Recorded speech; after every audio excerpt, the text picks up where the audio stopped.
We take a moment to reflect. We look a little older, but we are still the same person who looked in that same mirror every day since we moved in. We see ourself in that mirror.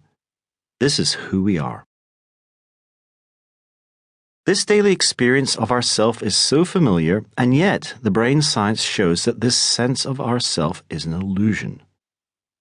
The psychologist Susan Blackmore makes the point that the word illusion does not mean that it does not exist. Rather, an illusion is not what it seems. We all certainly experience some form of self, but what we experience is a powerful deception generated by our brains for our own benefit. But there's a real difficulty in discussing the self-illusion.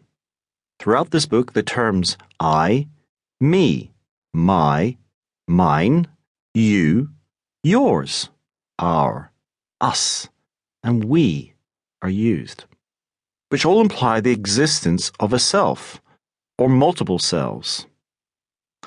I also separate words such as yourself into your self, and ourselves into our selves, for the sake of emphasis. You might conclude that the premise that the self is an illusion must be false, because these terms already acknowledge the existence of the self in the first place. The problem is that there is no simple way around discussing the self without using these words that refer to this human experience most of us have. Second, understanding that the self could be an illusion is really difficult. It may be one of the most, if not the most, difficult concept to accept. Our self seems so convincing, so real, so us. But then again, many aspects of our experiences are not what they seem. Take the most lucid experience that you're having right now. Take a look around you.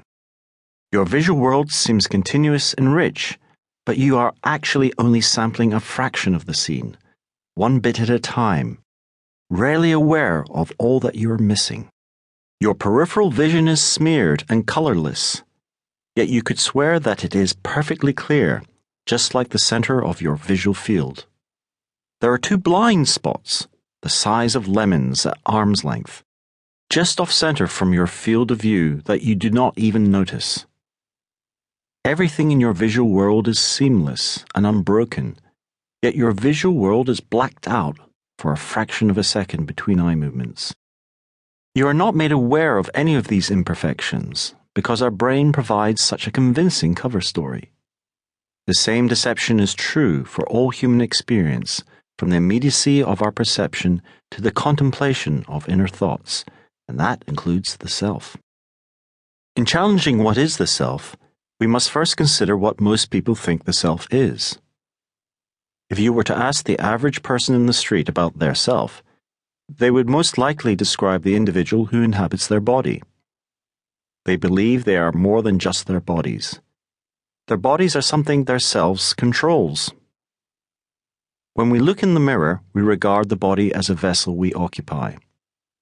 This sense that we are individuals inside bodies is sometimes called the ego theory, although the philosopher Galen Strawson captures it poetically in what he calls the pearl view of the self. This pearl view is the common notion that our self is an essential entity at the core of our existence that holds steady throughout our life. This ego experiences life as a conscious, thinking person with a unique historical background that defines who he or she is. This is the I that looks back in the bathroom mirror and reflects upon who is the me. In contrast to this ego view, there's an alternative version of the self, based on the bundle theory, after the Scottish Enlightenment philosopher David Hume.